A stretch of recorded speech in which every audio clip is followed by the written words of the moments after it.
Hello students. स्वागत है आप सभी का यूपीआई टी इंस्ट्रक्टर के इस यूट्यूब प्लेटफॉर्म पे। जैसा कि आप सभी को पता होगा कि मैं आपको प्रैक्टिस सेट्स प्रोवाइड करा रहा था।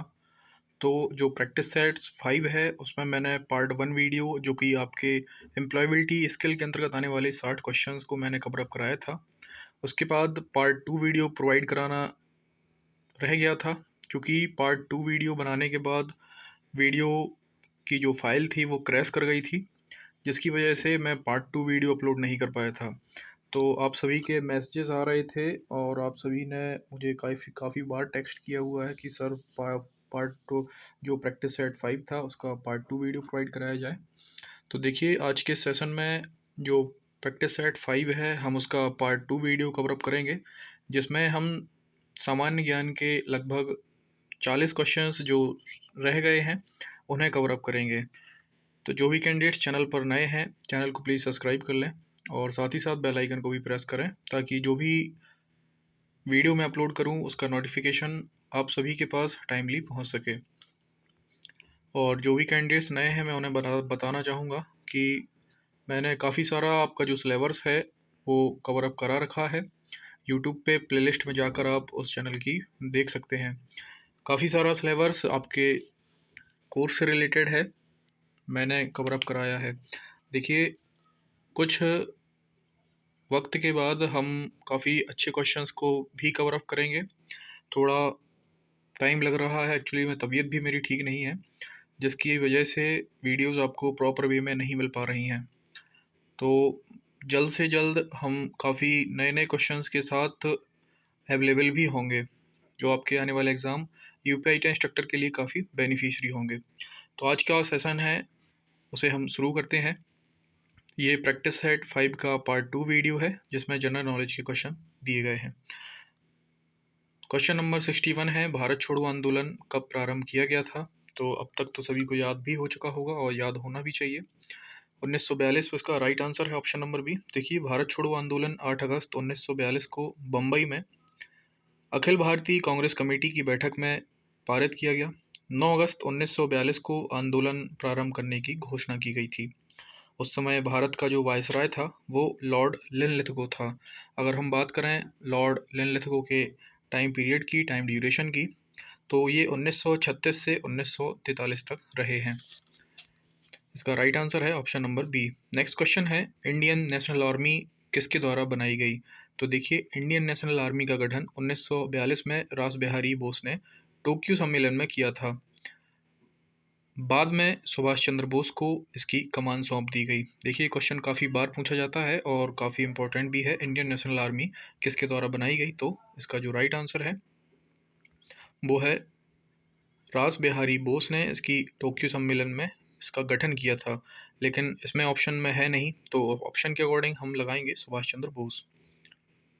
नेक्स्ट क्वेश्चन है, सही कालक्रम आपको बताना है कि सबसे पहले कौन सी घटना हुई, इसके बाद कौन सी हुई। तो देखिए, ऑप्शंस के अकॉर्डिंग अगर हम बात करें तो सबसे पहले साइमन कमीशन आया था नवंबर 1927 में। इसके बाद प्रथम गोलमेज सम्मेलन 1930 में। गांधी इरविन समझौता 5 मार्च 1931 में। सांप्रदायिक निर्णय हुए थे 16 अगस्त 1932 को। तो अगर हम बात करें इसके राइट ऑप्शन की, तो ऑप्शन नंबर डी इसका राइट आंसर है। नेक्स्ट क्वेश्चन है, सन 1936 में भारतीय राष्ट्रीय कांग्रेस द्वारा संविधान सभा की मांग कहां पर हुए अधिवेशन में रखी गई थी? तो देखिए, दिसंबर 1936 में फैजपुर में पंडित जवाहरलाल नेहरू की अध्यक्षता में हुए कांग्रेस अधिवेशन में भारत का संविधान बनाने के लिए वयस्क मताधिकार द्वारा चुना गया एक संविधान सभा की मांग हुई थी। इसमें भारत के लिए एक कृषि संबंधी कार्यक्रम भी बनाया गया, जिसमें अत्यंत दरिद्रता, बेरोजगारी तथा किसानों के पिछड़ेपन की ओर ध्यान देना इसमें निश्चित किया गया। तो इसका जो राइट आंसर है फैजपुर अधिवेशन, option number C. Next question है, सर्वप्रथम स्वराज शब्द का प्रयोग 19वीं शताब्दी के अंत में किस स्वाधीनता सेनानी के द्वारा किया गया था? तो देखिए, इसका जो राइट आंसर है वो है ऑप्शन नंबर बी, बाल गंगाधर तिलक। देखिए, तिलक मानते थे अच्छी विदेशी सरकार की अपेक्षा हीन स्वदेशी सरकार श्रेष्ठ है। ये आपको कथन भी पूछा जा सकता है कि ये किसने कहा है। अच्छी विदेशी सरकार की अपेक्षा हीन स्वदेशी सरकार श्रेष्ठ है, तो आपका आंसर होना चाहिए बाल गंगाधर तिलक। और अगर हम क्वेश्चन की बात करें तो देखिए इन्होंने ही जो स्वराज शब्द है बाल गंगाधर तिलक जी ने ये दिया था।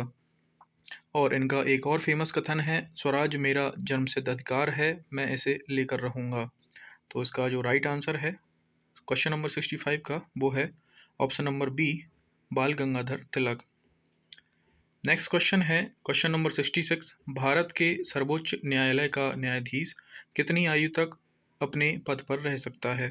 तो देखिए संविधान के अनुच्छेद 124 के क्लॉज 2 के अनुसार भारत के सर्वोच्च न्यायालय का न्यायाधीश अधिकतम 65 वर्ष की आयु तक अपने पद पर रह सकता है, जबकि उच्च न्यायालयों के न्यायाधीशों का अधिकतम कार्यकाल 62 वर्ष की आयु तक निर्धारित है। उच्च न्यायालयों के न्यायाधीशों की उम्र 62 से 65 वर्ष के लिए सरकार द्वारा संविधान 114वां जिसमें संशोधन किया गया था वो बिल 2010 के लोकसभा में प्रस्तुत किया गया था। तो क्वेश्चन नंबर 66 का राइट आंसर है ऑप्शन नंबर ए, 65 वर्ष। नेक्स्ट क्वेश्चन है क्वेश्चन नंबर 67, 97वां संविधान संशोधन बिल मंत्रिपरिषद को कितने प्रतिशत सीमित करने के लिए जारी किया गया है। तो देखिए 97वें संविधान संशोधन बिल में दिया गया है दल बदल कानून। इस दल बदल कानून में परिवर्तन तथा मंत्रिपरिषद के आकार को सीमित किया गया है। इस कानून के अनुसार संघीय तथा राज्यों की मंत्रिपरिषद का आकार क्रमशः संसद तथा राज्य विधानसभाओं की सदस्य संख्या के 15% से अधिक नहीं होगा। जिन राज्यों में विधानसभा में सदस्यों की संख्या 60 से कम है, वहां पर न्यूनतम 12 सदस्य मंत्रिपरिषद में रहेंगे। वास्तव में 97वां संविधान संशोधन विधेयक संसद में पारित होने के बाद तथा राष्ट्रपति द्वारा हस्ताक्षरित कर देने के बाद ये 91वां संविधान संशोधन अधिनियम बन गया। तो इसका राइट आंसर है option number option number D, 15%। अगर हम संख्या की बात करें तो वहाँ पे संख्या होगी 12। नेक्स्ट क्वेश्चन है, तहलका कांड की जांच हेतु निम्नलिखित में से कौन से आयोग का गठन किया गया था। तो देखिए इसका जो राइट आंसर है वेंकट स्वामी आयोग तहलका कांड की जांच हेतु गठित किया गया था। देखिए तहलका कांड की जांच हेतु 24 मार्च 2001 को तत्कालीन राष्ट्रीय जनतांत्रिक गठबंधन सरकार द्वारा वेंकट स्वामी आयोग का गठन किया गया था। नेक्स्ट क्वेश्चन है क्वेश्चन नंबर 69, यूएनओ सुरक्षा परिषद में कितने स्थायी सदस्य हैं। तो देखिए संयुक्त राष्ट्र संघ की प्रमुख सुरक्षा संस्था जो है वो विश्व शांति एवं सुरक्षा स्थापित करने के लिए उत्तरदायी है। सुरक्षा परिषद में कुल 15 सदस्य होते हैं, जिनमें 5 स्थायी सदस्य जिनके नाम हैं अमेरिका, ब्रिटेन, रूस, चीन और फ्रांस। सुरक्षा परिषद को 10 अस्थायी सदस्यों का चुनाव महासभा द्वारा 2 वर्षों के लिए किया जाता है। 5 स्थायी सदस्यों को निषेधाधिकार यानी कि वीटो पावर प्राप्त है। अंतर्राष्ट्रीय शांति एवं सुरक्षा से संबंधित महत्वपूर्ण विषयों पर 5 स्थायी सदस्यों सहित 9 सदस्यों का समर्थन आवश्यक है। मेरा आपसे क्वेश्चन है कि क्या भारत को वीटो पावर मिलनी चाहिए या नहीं, तो प्लीज़ कमेंट जरूर करिएगा अपने विचारों को। नेक्स्ट क्वेश्चन है क्वेश्चन नंबर 70, हमारे मुख्य सतर्कता आयुक्त कौन हैं। तो देखिए देश में जो सरकारी कर्मचारियों में बढ़ रहा भ्रष्टाचार है उसकी प्रवृत्ति पर अंकुश लगाने के लिए मुख्य सतर्कता आयुक्त की नियुक्ति राष्ट्रपति द्वारा की जाती है। मुख्य सतर्कता आयुक्त पहले पी शंकर थे। अगर हम वर्तमान में बात करें तो वर्तमान में मुख्य सतर्कता आयुक्त हैं शरद कुमार। तो देखिए क्वेश्चन के अकॉर्डिंग अगर हम बात करें तो पी शंकर, और प्रेजेंट टाइम की अगर हम बात करें तो वर्तमान में जो है मुख्य सतर्कता आयुक्त वो हैं शरद कुमार। तो शरद कुमार इसका राइट आंसर है। नेक्स्ट क्वेश्चन है क्वेश्चन नंबर 71, प्रकाश की चाल कितने किलोमीटर प्रति घंटा में होती है। तो देखिए प्रकाश की चाल की अगर हम बात करें तो वो होती है 1.08 इंटू 10⁹ किलोमीटर प्रति घंटा। देखिए आप सभी जानते होंगे कि प्रकाश की चाल मीटर पर सेकेंड में 3 इंटू 10⁸ मीटर पर सेकेंड होती है। अगर हम इसे मीटर पर सेकेंड से किलोमीटर प्रति घंटा में कन्वर्ट करें तो ये किलोमीटर प्रति घंटा में कन्वर्ट होने के बाद 1.08 इंटू 10⁹ किलोमीटर प्रति घंटा आएगी, यानी इसका राइट आंसर है option number B. Next question है, प्रकाश का वेग सर्वप्रथम किसने मापा था? तो देखिए, प्रकाश का वेग सर्वप्रथम रोमर ने मीज़र किया था। रोमर ने बृहस्पति ग्रह के एक उपग्रह में लगने वाले दो ग्रहणों के बीच के समयांतराल को मापकर प्रकाश की चाल ज्ञात की थी। तो इसका राइट आंसर है option number C. Next question है, निम्नलिखित में से कौन सी दवा एंटीबायोटिक है? तो देखिए, पेनिसिलिन प्रथम एंटीबायोटिक दवाई है। इसकी खोज अलेक्जेंडर फ्लेमिंग ने 1928 में कवक से की थी।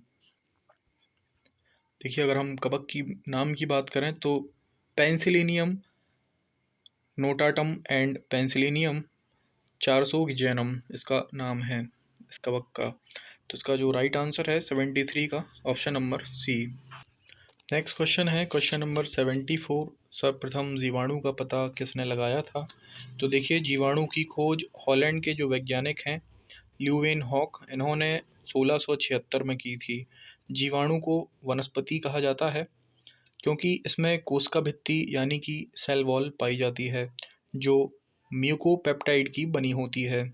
जीवाणु शब्द का प्रयोग सबसे पहले 1838 में एहरेनबर्ग ने किया था। तो ये भी आपको याद रखना है, आपसे पूछा जा सकता है कि जीवाणु शब्द का सर्वप्रथम प्रयोग किसने और कब किया था? तो 1838 में एहरेनबर्ग ने।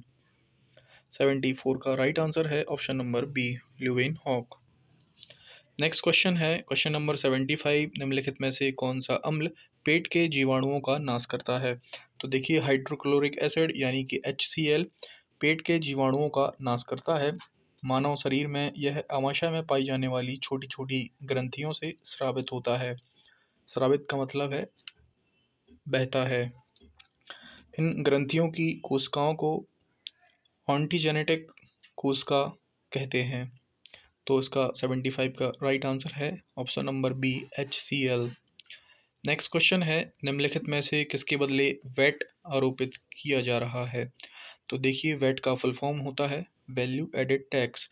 ये एक प्रकार का अप्रत्यक्ष कर होता है जिसे 1 अप्रैल 2005 से बिक्री कर के स्थान पर लागू किया गया है। यह कर उत्पादन के प्रत्येक चरण में उत्पादन मूल्य में हुई निव्वल वृद्धि पर ही लगाया जाता है। तो 76 का राइट आंसर है ऑप्शन नंबर ए। किसके बदले वैट आरोपित किया जा रहा है? तो बिक्री कर के बदले वैट आरोपित किया जा रहा है। हाल फिलहाल में वैट बंद हो चुका है। नेक्स्ट क्वेश्चन है, क्वेश्चन नंबर 77, वर्तमान में पंचवर्षीय योजनाओं की संकल्पना प्रस्तुत की गई है। तो देखिए, भारत में पंचवर्षीय योजनाओं की संकल्पना जवाहरलाल नेहरू ने प्रस्तुत की। जवाहरलाल नेहरू सोवियत अर्थव्यवस्था से विशेष प्रभावित थे क्योंकि सोवियत अर्थव्यवस्था पंचवर्षीय योजनाओं पर आधारित थी। तो देखिए, भारत में पंचवर्षीय योजनाओं की संकल्पना प्रस्तुत की गई थी किसके द्वारा? जवाहरलाल नेहरू के द्वारा। ऑप्शन नंबर बी 77 का राइट आंसर है। नेक्स्ट क्वेश्चन है, क्वेश्चन नंबर 78, निम्नलिखित में से कौन सी स्थिर लागत नहीं है? तो देखिए, कर्मचारियों को दिया गया वेतन या पारिश्रमिक स्थिर नहीं होता है। ये उत्पादन की मात्रा के आधार पर घटता बढ़ता रहता है। तो ऑप्शन नंबर सी इसका राइट आंसर है, कर्मचारियों को दिया गया पारिश्रमिक या वेतन। नेक्स्ट क्वेश्चन है, कृषि बीमा करता है। तो देखिए, कृषि बीमा कौन करता है? तो भारतीय कृषि बीमा कंपनी लिमिटेड को वर्ष 2002 में कंपनी अधिनियम 1956 के अधीन निगमित किया गया था। ये बीमा कंपनी कृषि बीमा करती हैं। भारतीय कृषि बीमा कंपनी लिमिटेड की स्थापना से पूर्व कृषि क्षेत्र का जो बीमा था वो GIC करती थी। तो इसका जो राइट आंसर है इनमें से कोई नहीं। अगर इसमें दिया गया होता भारतीय कृषि बीमा कंपनी लिमिटेड तो इसका राइट आंसर हो जाता। अगर इसमें पूछा जाता कि पहले कृषि बीमा कौन करता था तो इसका राइट आंसर होता GIC। नेक्स्ट क्वेश्चन है, क्वेश्चन नंबर 80, भारत के किस राज्य में सबसे अधिक सोने की खान है? तो देखिए, अगर हम जो विकल्प दिए गए हैं इनके अकॉर्डिंग हम बात करें तो कर्नाटक में सबसे अधिक सोने की खानें हैं। कर्नाटक में हट्टी और ऊटी ये 2 नाम से खानें हैं जो काफ़ी ज़्यादा माइनिंग की जाती है यहाँ पे। जबकि कोलार की खान जो कि कर्नाटक तथा आंध्र प्रदेश दोनों राज्यों में फैली है, इस समय प्रेजेंट में टाइम में कार्यरत नहीं है। झारखंड में स्थित सोने की खान का जो नाम है वो है हीरा बुद्धिनी। तो इसका राइट आंसर है ऑप्शन नंबर बी कर्नाटक। ये कुछ मैथ के सवाल दिए गए हैं, आई होप आप इन्हें सॉल्व कर सकते हैं। अगर मैं इनके आंसर्स की बात करूं तो क्वेश्चन नंबर 81 का जो आंसर है वो है option number C 25। Question number 82 का जो आंसर है वो है option number C. Question number 83 का जो आंसर है वो है option number A. Question number 84 का जो आंसर है वो है option number D. Question number 85 का जो आंसर है वो है option number A. Next question है निम्न में से कौन सा किरण का पर्यायवाची नहीं है। तो देखिए विसिक जो कि वाण का पर्यायवाची होता है, बाकी के कर, अंशु और मयूख किरण के पर्यायवाची हैं। तो ऑप्शन नंबर सी इसका राइट आंसर है। नेक्स्ट क्वेश्चन है सृष्टि का विलोम शब्द क्या है। तो देखिए सृष्टि का विलोम है प्रलय, मरण का विलोम है जन्म, मोक्ष का विलोम है बंधन। तो इसका जो राइट आंसर है ऑप्शन नंबर बी सृष्टि का विलोम है। इनमें से एक शब्द अनेकार्थी नहीं है। तो देखिए आपको अनेकार्थी शब्द बताना है। कर, वर्ण तथा अर्घ अनेकार्थी शब्द हैं। कर का अनेकार्थी किरण, हाथ, टैक्स, सूंड ये सब होते हैं। जबकि वर्ण का अनेकार्थी अक्षर, रंग, शब्द, रूप, चतुर्वर्ण यानी कि ब्राह्मण, क्षत्रिय, वैश्य और शूद्र चारों वर्ण इसमें होते हैं तो उसे चतुर्वर्ण कहा जाता है। अर्क का अनेकार्थी है सूर्य, इंद्र, तांबा, विष्णु, कड़ा, स्फटिक ये सभी। जबकि लज्जा का अनेकार्थी शब्द नहीं है। नेक्स्ट क्वेश्चन है क्वेश्चन नंबर 89 समस्त पृथ्वी से संबंध रखने वाला क्या कहलाता है। तो देखिए समस्त पृथ्वी से संबंध रखने वाला अर्थात समस्त भूमि या समस्त देशों से संबंध रखने वाला सार्वभौमिक कहलाता है। तो इसका राइट आंसर है option number A. Next question है छछूंदर के सिर में चमेली का तेल का अर्थ बताना है। तो देखिए छछूंदर के सिर पर चमेली का तेल एक लोकोक्ति है। इसका अर्थ है अयोग्य व्यक्ति को अच्छा पद मिलना या अयोग्य के पास अच्छी वस्तु होना। तो इसका जो राइट आंसर है वो है option number D. Next question है क्वेश्चन नंबर 91 नागालैंड किस देश के साथ अपनी अंतर्राष्ट्रीय सीमा साझा करता है। तो देखिए नागालैंड म्यांमार देश के साथ अपनी अंतर्राष्ट्रीय सीमा साझा करता है और म्यांमार को वर्मा भी कहा जाता है। आपको क्वेश्चन में बताना है कि म्यांमार की राजधानी क्या है। नेक्स्ट क्वेश्चन है ब्राज़ील की मुद्रा का नाम क्या है। तो देखिए ब्राज़ील की मुद्रा का जो नाम है वो ब्राज़ीलियाई रियाल है। नेक्स्ट क्वेश्चन है क्वेश्चन नंबर 93 केंद्रीय औद्योगिक मानक नियंत्रण संगठन का मुख्यालय कहाँ स्थित है। तो देखिए केंद्रीय औद्योगिक मानक नियंत्रण संगठन स्वास्थ्य सेवा, स्वास्थ्य और परिवार कल्याण मंत्रालय के महानिदेशालय के अंतर्गत भारत सरकार का राष्ट्रीय नियामक प्राधिकरण है। इसका मुख्यालय नई दिल्ली में अवस्थित है। ऑप्शन नंबर ए इसका राइट आंसर है। नेक्स्ट क्वेश्चन है सोशल हार्मनी नामक पुस्तक किसके द्वारा लिखी गई है। तो देखिए सोशल हार्मनी नामक पुस्तक नरेंद्र मोदी के द्वारा लिखी गई है। नरेंद्र मोदी की बाकी और पुस्तकों की हम बात करें जैसे एग्जाम वॉरियर, ज्योतिपुंज इत्यादि, ये सारी की सारी नरेंद्र मोदी के द्वारा लिखी गई हैं। ऑप्शन नंबर बी इसका राइट आंसर है। नेक्स्ट क्वेश्चन है अर्जुन पुरस्कार जीतने वाले पहले खिलाड़ी क्रिकेट खिलाड़ी कौन थे। तो देखिए अर्जुन पुरस्कार जीतने वाले पहले क्रिकेट खिलाड़ी सलीम दुर्रानी थे। सलीम दुर्रानी एक अफगानिस्तान में जन्मे भारतीय क्रिकेट खिलाड़ी हैं। सीके नायडू भारतीय क्रिकेट टेस्ट क्रिकेट टीम के ये पहले कप्तान थे। तो इसका राइट आंसर है Salim Durrani, option number B. Next question है उत्तर प्रदेश का राजकीय पक्षी कौन है। तो देखिए उत्तर प्रदेश का राजकीय पक्षी सभी को पता होगा सारस या क्रॉन्च है। मोर भारत का राष्ट्रीय पक्षी है। काला तीतर हरियाणा राज्य का राजकीय पक्षी है तथा ग्रेट फ्लेमिंगो गुजरात राज्य का राजकीय पक्षी है।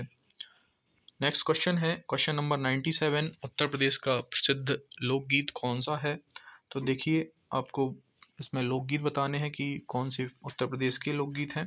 तो कजरी, रसिया, पूरन भगत, भरथहरी, चैती, बिरहा तथा आल्हा सभी ये उत्तर प्रदेश के प्रसिद्ध लोकगीत हैं। इसमें उपयुक्त सभी इसका राइट आंसर है।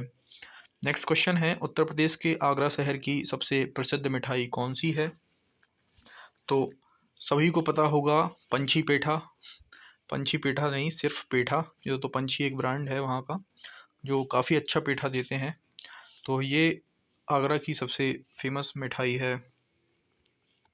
नेक्स्ट क्वेश्चन है उत्तर प्रदेश के किस ज़िले को भारत का सिराज कहा जाता है। तो उत्तर प्रदेश के जौनपुर ज़िले को भारत का सिराज कहा जाता है। अटाला मस्जिद, जामा मस्जिद, लाल दरवाज़ा जौनपुर ज़िले में ही स्थित हैं। आप सभी से मेरा क्वेश्चन है अटाला मस्जिद का निर्माण किसने कराया है। नेक्स्ट क्वेश्चन है और आखिरी क्वेश्चन है 25 अक्टूबर 2021 को प्रधानमंत्री आत्मनिर्भर स्वस्थ भारत योजना यानी PMASBY की शुरुआत कहाँ से की गई है। तो देखिए आत्मनिर्भर स्वस्थ भारत योजना की शुरुआत वाराणसी उत्तर प्रदेश से की गई है। इस योजना का जो उद्देश्य है वो शहरी तथा ग्रामीण दोनों इलाकों में क्रिटिकल केयर सुविधाओं और प्राथमिक स्वास्थ्य सुविधाओं में मौजूद कमियों को दूर करना है। तो ये थे आपके बचे हुए प्रैक्टिस पेपर 5 के पार्ट 2 के क्वेश्चंस। आई होप आप सभी को ये क्वेश्चंस समझ में आए होंगे। तो जो भी चैनल से जुड़े हैं चैनल को सपोर्ट करते रहें, और जिन्होंने सिलेबस की वीडियो नहीं देखी हैं आप प्लेलिस्ट में जाकर उन वीडियोस को देख सकते हैं। चैनल से जुड़े रहें, चैनल को सपोर्ट करते रहें। Thank you so much, good day.